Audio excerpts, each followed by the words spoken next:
Item 2, public comment. Is there anyone who would like to address the commission with regard to any of the matters on the agenda this evening?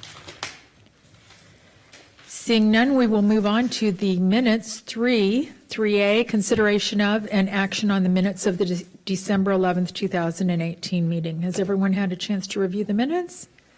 Any changes? Thank you. Okay, motion to approve as submitted by Commissioner Landine, seconded by Commissioner Stevens. Is there any discussion? All those in favor say aye. I guess, never mind, we got to do, I'm telling you. Okay, I know there's a new way we're supposed to be doing all this, and I forget. You're going to have to. It's fine. It's fine. Just like it is. I'm going to have to talk with you, Lisa. You'll have to remind me. I want to try to follow the rules. Okay. Item 4, subdivision plat. 4A, consideration of an action on Fluor Corporate Campus final plat. Lauren.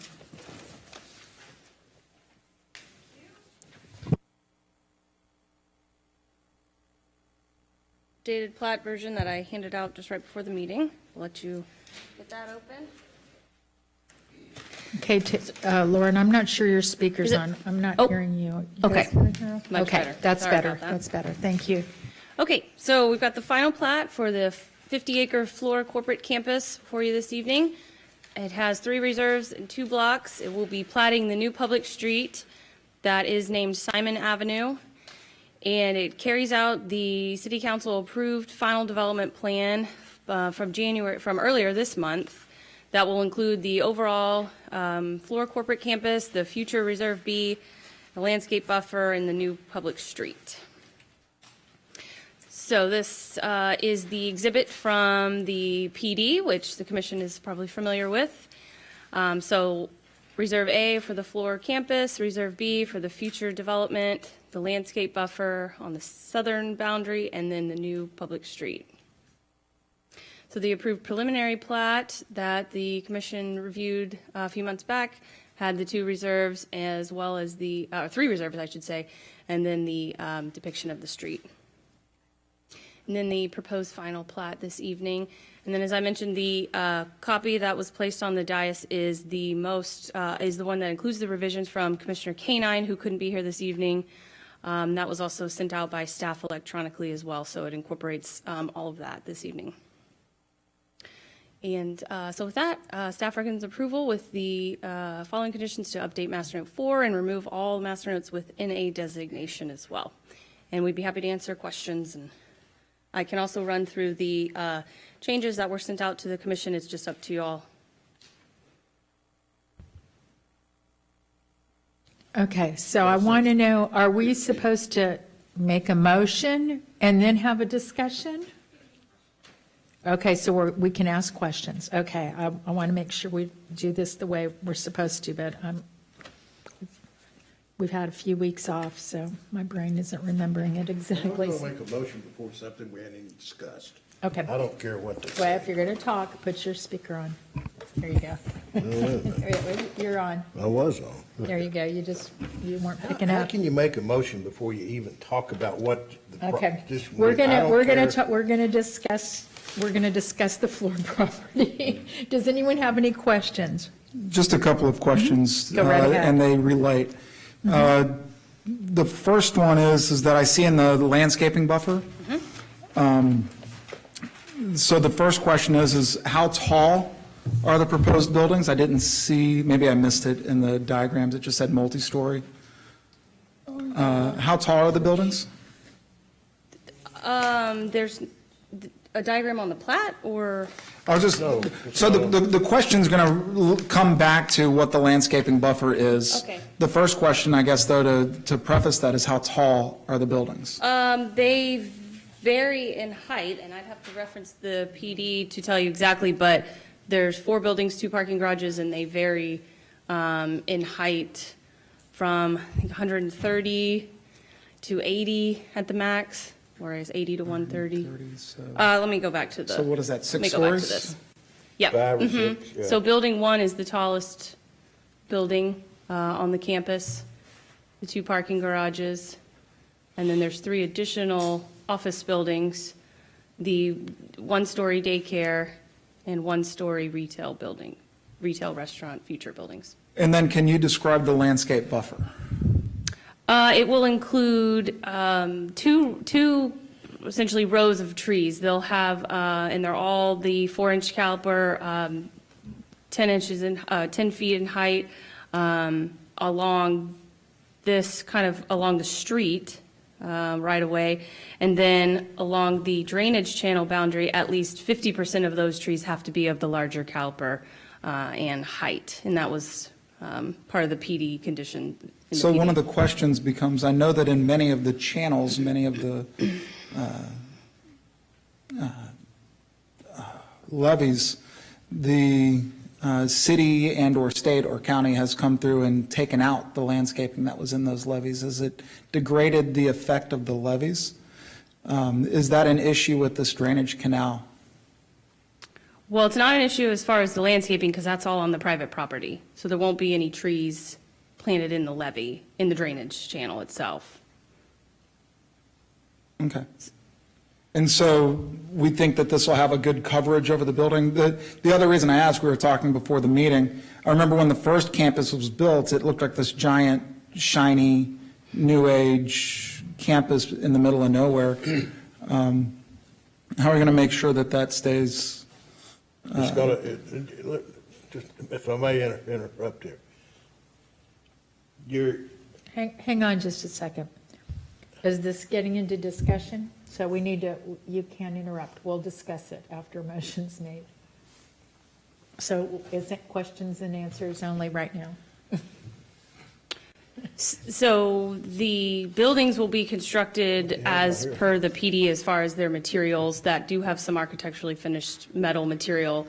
During the P&Z deliberation, that was something that was discussed and asked by the commissioners as to glare, and that was addressed by the architect that was attending the meetings with the PD as to what that would look like. Thank you. I wasn't at, I appreciate the clarity. Sure. Any other questions, Andy? No, thank you. Okay. No, ma'am. Anybody else have any questions? Carl, go ahead. I guess I can ask these. You may ask questions. Jesus Christ. Hard to train an old dog, new tricks. First of all, Lauren, this PAE, PUE, well, I think we should make that Reserve D. And the reason, and I was gonna talk to Rick and explain to him, but he's not here, so I'm trying to, is because that's a PAE, PUE. Fluor doesn't want to own that from now to eternity.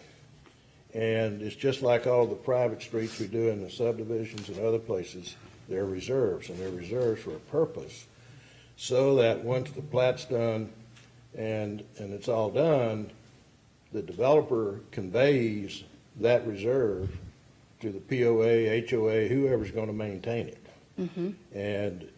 And plus, bottom line, it gets rid of a lot of liability for that owner of that right-of-way. And my recommendation is we make that PAE, PUE the Reserve D, because it says in the notes that all these easements and stuff have to be maintained by. Which they will, right? And it just makes it cleaner if it's a reserve. They can do a deed once it's all platted and everything and convey that reserve to the POA, HOA, or whoever, whatever they're going to have here, which they'll have to have one. If they're not going to have one, then they're crazy, but. This is Kenneth Cargill with Kimley Horn. I'm the civil engineer on the project. One of the reasons that permanent or public utility easement and public access easement is designed to be an easement as opposed to reserve, excuse me, is there are a lot of architectural elements within that don't necessarily meet public roadway design guidelines, particularly in the Doesn't drop-off matter. area. It says I'm not arguing with the PAE, Yeah. PUE. Yeah. It's the underlying fee that I'm trying to protect and convey here, that what the owner should do. He doesn't want to own that, Fluor, and fee for eternity. He also doesn't want to dedicate that section to somebody else for He's eternity. gonna have to, who's gonna maintain it? Right now, Floor Campus will maintain it. It says in the notes, there's a note over here. Come on, people, let's get rid of it. Which one? I just looked at it for. Number 27. Which one? 27? All lakes/detention tracks, easements, open space, or other common areas within the boundaries of this plat shall be maintained by the applicable property owners association and blah, blah, blah, blah, blah, blah, blah. Correct. And that includes the PAE, PUE. Correct.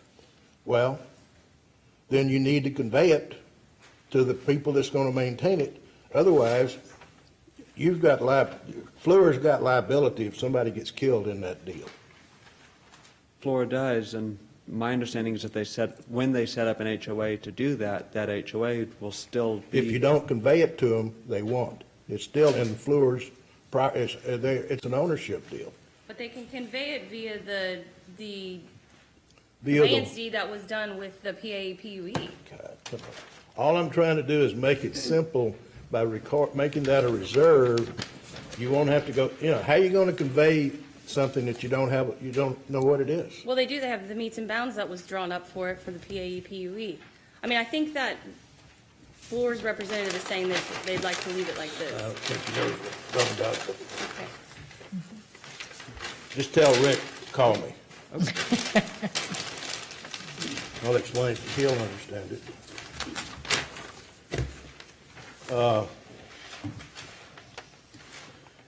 The other thing, and of course, if we change that, we'll have to change some other stuff, but what are these 6-foot pedestrian access easement and and sanitary sewer easement on one side and a 4-foot pedestrian access easement and a water line easement on the other side? What are we, The pedestrian access easement is for the portions of the sidewalk that were going to be inside the private property. When we did the cross sections on the PD, we went through that to be sure that we had access easements if they went into the private property instead of being the right of way, which they do. So who's going to maintain, if the sidewalk, who's going to maintain the sidewalks?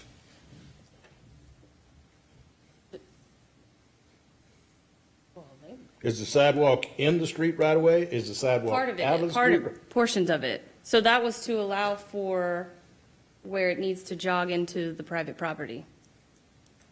So whose easement is it? Well, it's ours. Yeah. Huh? It's ours if we need to get in there. I mean, it's a public, Huh? The So it's pedestrian- it's the city's Yeah. easement? The and- pedestrian and access the city easement. will Right. maintain it? right.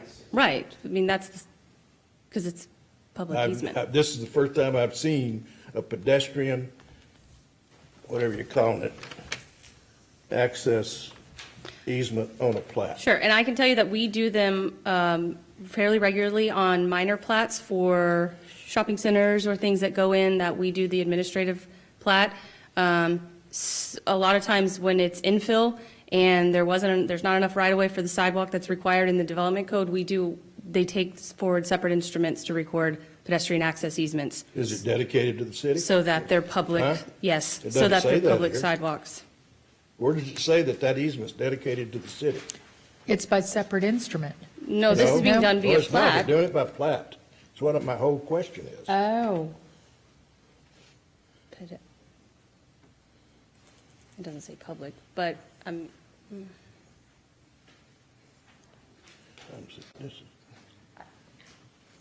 we don't add publics to the other easements. They're all dedicated, Usually it's in the street right away.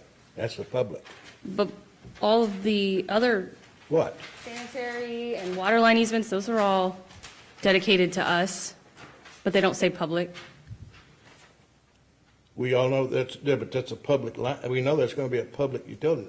The access easement is not, normally you don't, I have never seen that language.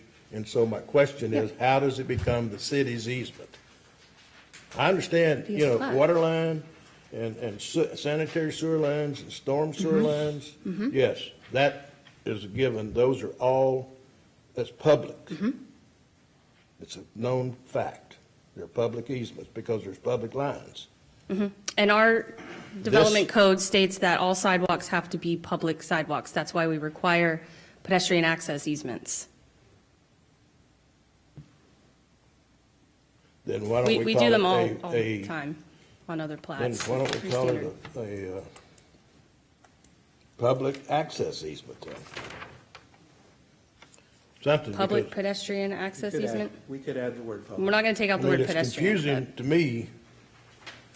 And I'm surprised you're usually complaining about having to maintain the sidewalk. You want to get rid of them. Now you're saying you want to maintain them. We're requiring them. Huh? We want them. It's Well, following the- then make it's them following so the that PD. it's public, That's fine. Tim. So, I mean, Okay, so Tim said that's fine. We could make it a pedestrian public access easement if the person who makes the motion wants to include that. So, next question. these other, out here on University, you got these hash marks.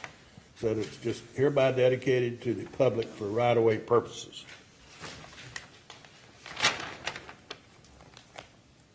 Yes, sir, that is for the deceleration turn lane onto the PAE PUE. So it's right-of-way being dedicated to account for that turn lane. I knew that, I could figure that out, but down here, the other one,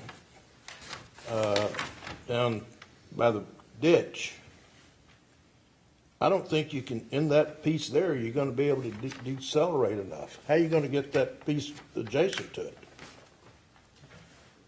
Tim John, Assistant City Engineer. The deceleration lane is actually further inside and within the University Boulevard. We needed this little piece to do some extra turns, but we've already done the turning templates, the construction plans, we reviewed it, and this fits the geometry that will work for that turn lane. So you don't need the additional like you did, that length you did up there? You're gonna, I don't understand, Tim. If you don't need it down here, why'd you need it up there?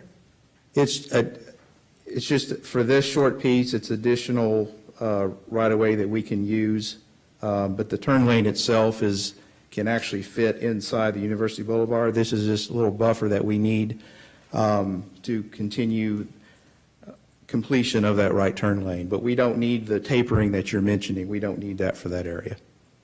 Why'd you need it up here then? I'm just curious. It's the same university right of way. Same pavement up there is down here. So why the longer one up there? It doesn't, We're transitioning this taper for the north one a little further in sooner because we have the right-of-way, we have the capability to do it with this dedication. on the adjacent to university, there is 40-foot building line and landscape. And then there's a bunch of storm sewer easements, a 20-foot storm sewer easement. And my question here is, there's a building, one of their buildings, and since we don't have that piece with us, I mean, it's in the, where's it? Building 4. How far is that set? I mean, they could be down there in that 40-foot building line. And that means you're gonna build it over that storm sewer easement. My question is, where's the building at in relation to all this? So the building is outside of that storm sewer easement, I believe probably about 10 feet. I don't know the exact measurement off the top of my head, but it's all been designed and laid out to stay outside of those easements. So the parking lot will cover it up too. Portions of that storm Parking sewer lot. easement will be under the parking lot, correct?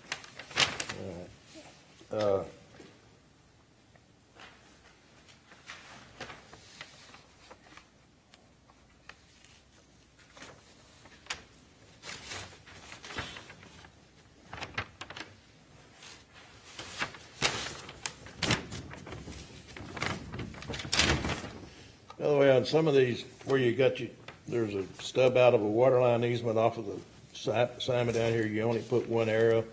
You need to put 2 arrows to detect where the 10-foot is. I mean, you know, clean it up.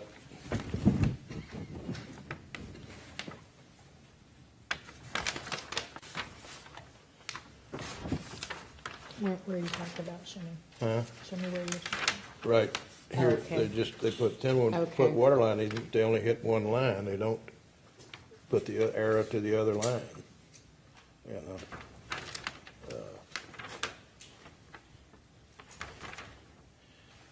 Lauren, did y'all, my question is the recorded easement information on this, I'm confused on this, it's outside of the plat, but you got it on here, you got Fort Bend Levee Improvement District number 17 MU1 channel, but it's called, but there's no, is that a drainage easement?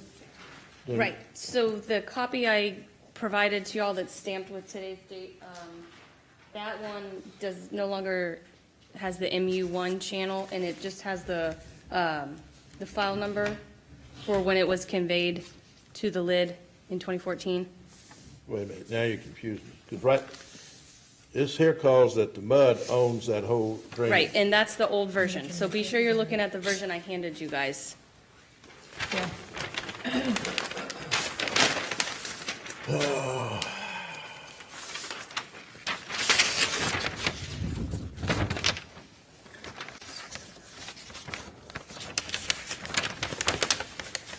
You want the curb table?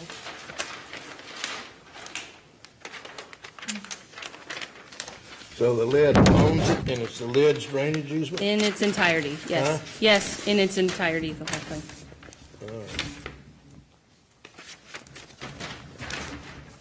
So you only have the one recording, you just took that other one off. Right. All right, that was confusing.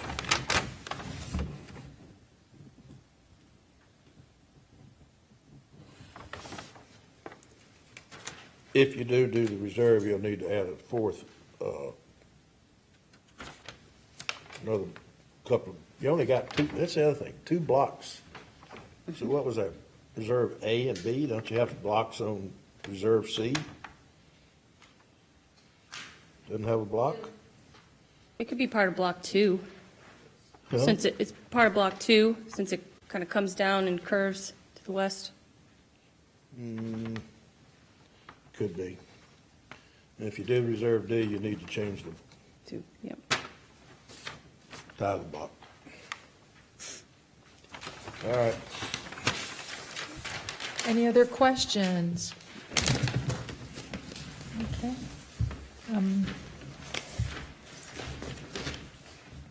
I'd like to make a motion.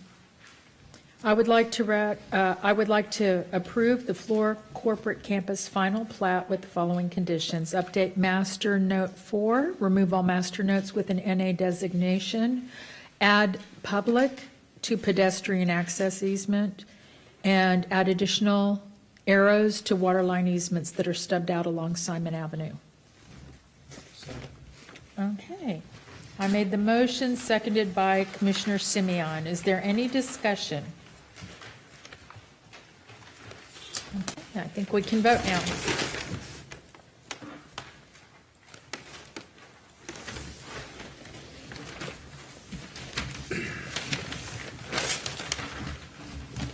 We're not gonna make it to this.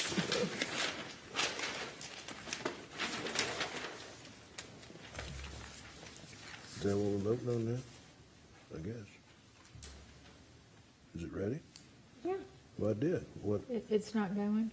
well, I hit, Hang on. There you go. There you go. I think you're partially hitting the right, hang on.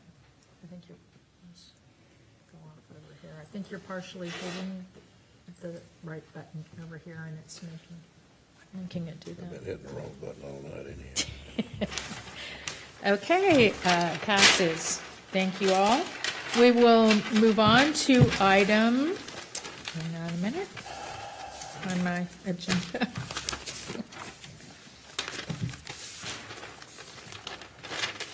Thank you. to item 5, reports. 5A, Planning and Zoning Commission Liaison Report. Who had the December 18th meeting? Someone who's not here, probably. Okay. Okay. Okay, so the January 8th, 15th, and 22nd were my meetings. As has already been mentioned, let's see, let me start with the January 8th meeting. I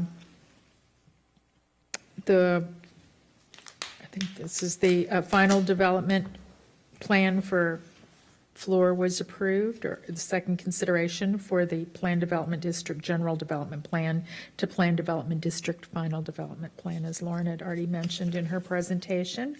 There was also consideration of, it was in the, I believe it was in, the consent agenda of an action on the acceptance of the FEMA Hazard Mitigation Grant. I think they actually pulled that off to discuss it, but it's for the Flood Early Warning Project.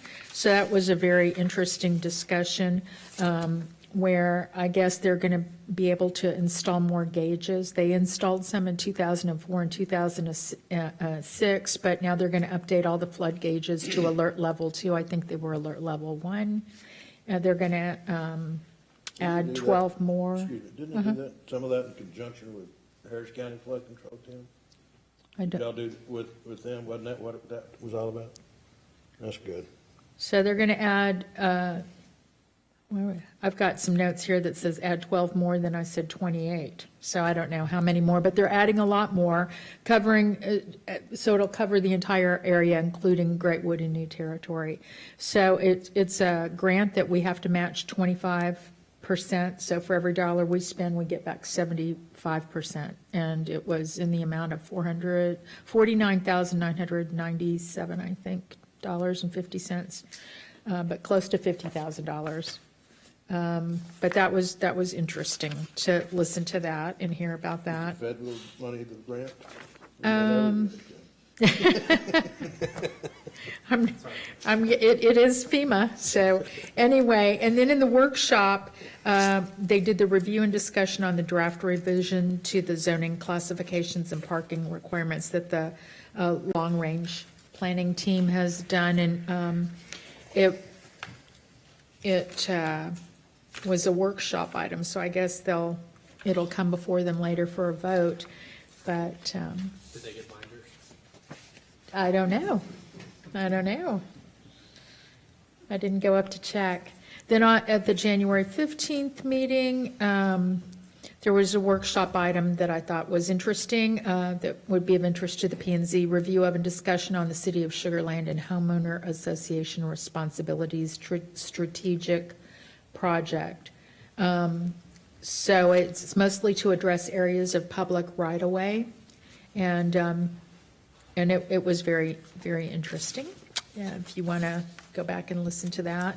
And then at the last meeting, let's see, it was a workshop. They talked about the 311 contact center and how popular that's been for people calling to get information, policy questions, different things answered. So that's been very popular. And then, let's see, I've got tons of notes here that I can't make a lot of sense out of, I'm sorry. Then they had a workshop item on a consolidated mobility plan and trying to figure out exactly, there were a bunch of questions, 20 of them grouped together under four different themes that they wanted answered from council to try to figure out the scope and exactly how they would go about doing it, specifically what the city's role would be, funding, addressing technology, all of those issues, addressing major physical barriers. So it was a very interesting presentation. They talked about looking at other guiding documents. They considered San Antonio's corridor, the Denver area, and Fort Lauderdale. San Antonio used the corridor, Denver uses the area, Fort Lauderdale uses both corridor and area, and just trying to get a get some ideas about how best to address it for the city of Sugar Land. They had recommended an advisory board possibly that would involve transportation and mobility people with input on that, projecting that it would take at least 2 years to come up with a plan, even with a consultant, because there's just so many broad things to address. Anyway, it was really a very interesting workshop and very interesting that they're so forward-thinking, I think, to address a lot of these issues or try to get a grip on them and to kind of figure it out for the future. So if you have time, it might be worth going and looking at it. I think council's idea was let us take some time and really consider it because it's very important. So they didn't want to rush through the questions. They wanted to have a little bit of time to really consider it all. Because they want to make sure to get it right and see if there are any other questions that they think need to be answered before they move ahead. So those were those 3 meetings. Let's see, and back to then B, city staff report. Okay, nothing much. We have next meeting February 12th, where we anticipate bringing forward one subdivision plat for the Greatwood Lakes area. And I believe the February 5th meeting, you were correct on the, that's going to be the public hearing for the development code changes.